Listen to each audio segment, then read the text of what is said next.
wabarakatuh. Perkenalkan, nama saya Reski Tanawali dari kelas M228 dengan NIM 2204075011118. Di sini saya akan menjelaskan yaitu definisi histori dan contohnya. Yang pertama yaitu heritage. Dalam public speaking merujuk pada warisan budaya, nilai dan tradisi komunikasi yang telah diteruskan dari generasi ke generasi. Konsep ini mencakup berbagai cara dan berkomunikasi yang berkembang dalam suatu budaya atau masyarakat tertentu yang seringkali mencerminkan identitas kelompok tersebut. Dalam konteks ini, heritage juga mencakup tradisi retorika klasik yang berasal dari Yunani dan Romawi kuno seperti yang dikembangkan oleh tokoh-tokoh seperti Aristoteles dan Cicero yang prinsip-prinsipnya masih mempengaruhi teknik berbicara di depan umum hingga kini. Dalam public speaking mencakup nilai-nilai yang dijunjung tinggi dalam berbagai budaya seperti rasa hormat, kebijaksanaan, atau persatuan yang seringkali tercermin dalam pidato formal atau upacara adat. Dengan demikian, heritage dalam public speaking tidak hanya mencakup keterampilan berbicara itu sendiri, akan tetapi juga cara-cara komunikasi yang mencerminkan identitas budaya dan sejarah suatu kelompok masyarakat. Adapun contohnya yaitu pidato kenegaraan Presiden Indonesia mencerminkan nilai kebangsaan dan semangat perjuangan Indonesia.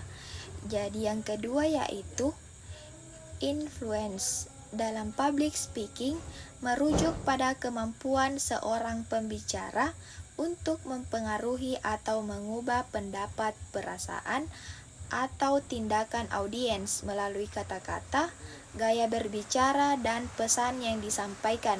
Dalam public speaking, seorang orator tidak hanya bertujuan untuk menyampaikan informasi, tetapi juga untuk membujuk, menginspirasi, atau meyakinkan audiens agar mereka merespon dengan baik untuk mengubah pandangan, menerima ide baru, atau bertindak sesuai dengan yang diinginkan pembicara.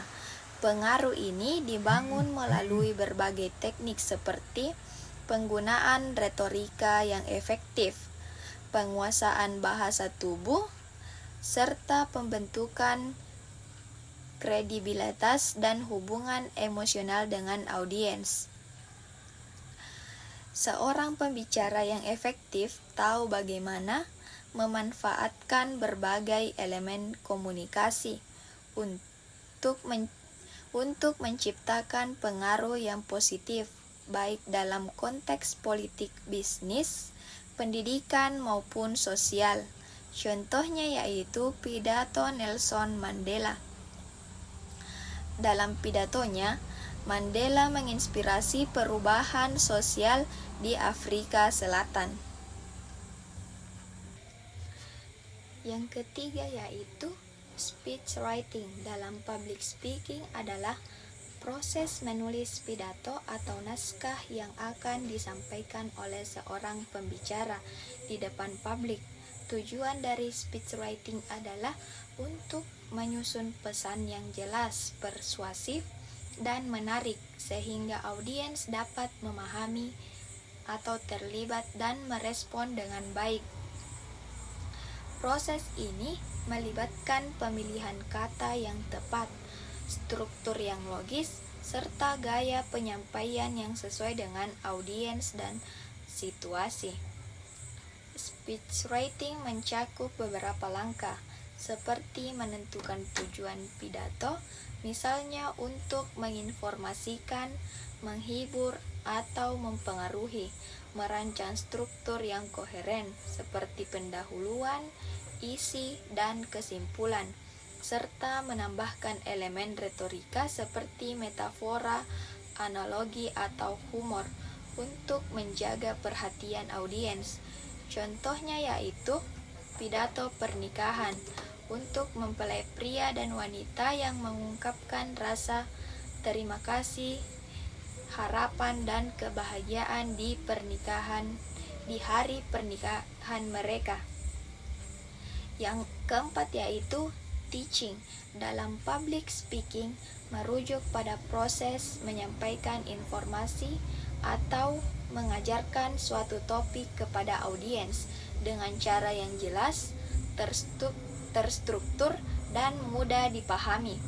Dalam konteks ini, pembicara berperan sebagai pengajar yang bertujuan untuk mendidik atau memberi pemahaman atau melatih audiens mengenai suatu subjek tertentu. Dalam public speaking, teaching tidak hanya melibatkan penyampaian informasi, tetapi juga menggunakan teknik komunikasi yang efektif, seperti contoh ilustrasi dan interaksi untuk memastikan audiens bisa memahami dan mengingat materi yang disampaikan.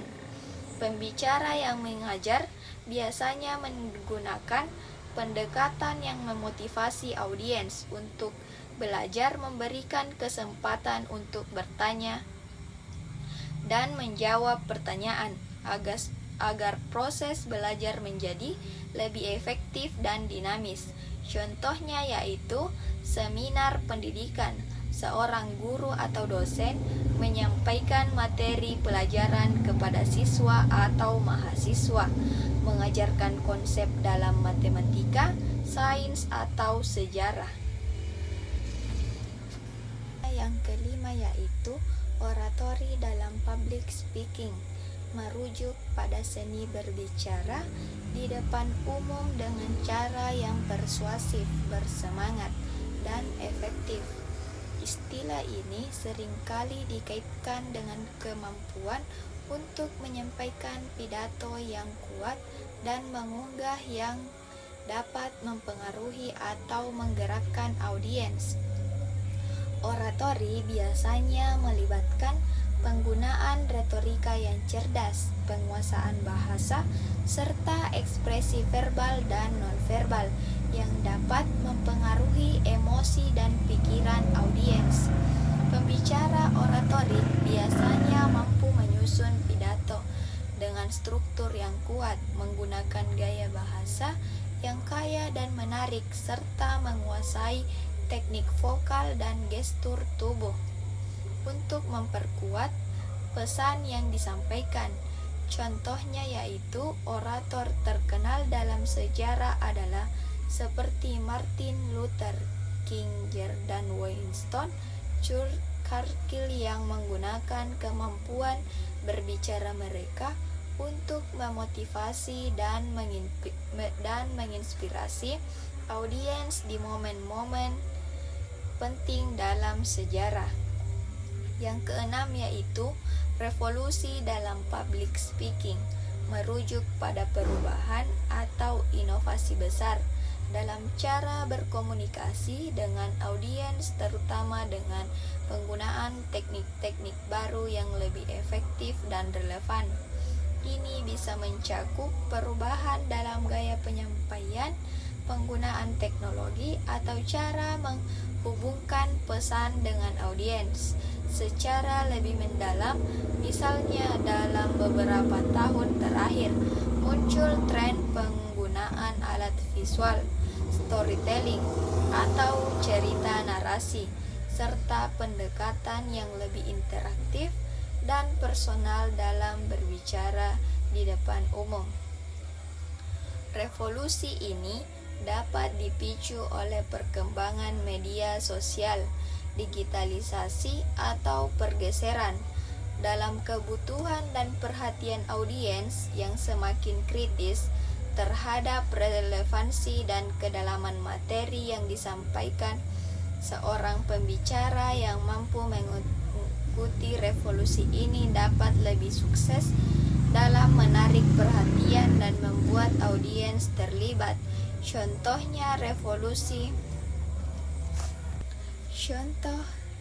dari revolution, yaitu Revolusi Rusia. Pidato oleh Vladimir Lenin memainkan peran penting dalam membangkitkan semangat rakyat Rusia untuk menggulingkan Tsar dan mendirikan pemerintahan Bolshevik. Yang terakhir yaitu Your Voice. Dalam public speaking merujuk pada cara seorang pembicara menggunakan suara untuk menyampaikan pesan dengan efektif dan mempengaruhi audiens. Ini bukan hanya soal volume atau kejelasan, tetapi juga mencakup intonasi, kecepatan bicara, penekanan kata ritme, dan perbedaan nada. Setiap elemen ini berperan penting dalam mengomunikasikan emosi, memberi penekanan pada poin penting, serta menjaga perhatian audiens. Selain itu, Your Voice juga bisa merujuk pada gaya pribadi seorang pembicara dalam berkomunikasi yang mencerminkan keaslian dan karakter mereka. Ketika seorang pembicara menggunakan suara mereka secara autentik dan penuh penghayatan, audiens cenderung lebih terhubung secara emosional dengan pesan yang disampaikan. Adapun contohnya yaitu khutbah oleh pendeta atau ulama. Seorang pemimpin agama sering digunakan untuk menyampaikan pesan moral yang mendalam dalam membimbing umat untuk hidup lebih baik sesuai dengan ajaran agama mereka, seperti khotbah di hari Jumat dan di hari Minggu. Adapun kesimpulannya yaitu public speaking adalah keterampilan penting yang dapat mempengaruhi, menginspirasi, dan mengedukasi audiens, baik dalam konteks pidato kenegaraan, gerakan sosial, atau ceramah agama. Kemampuan berbicara di depan umum memberikan kesempatan untuk menyampaikan ide, motivasi perubahan, dan membentuk opini publik. Public speaking juga mencakup berbagai elemen seperti retorika, heritage, dan oratori yang mempengaruhi cara kita berkomunikasi dan membangun hubungan dengan orang lain. Belajar public speaking sangat penting karena membantu meningkatkan keterampilan komunikasi, memperkuat rasa percaya diri, dan memberikan kemampuan untuk mempengaruhi orang lain dalam dunia profesional. Kemampuan berbicara di depan umum membuka peluang untuk kepemimpinan, negosiasi, dan mempengaruhi keputusan. Sekian dan terima kasih. Wassalamualaikum warahmatullahi wabarakatuh.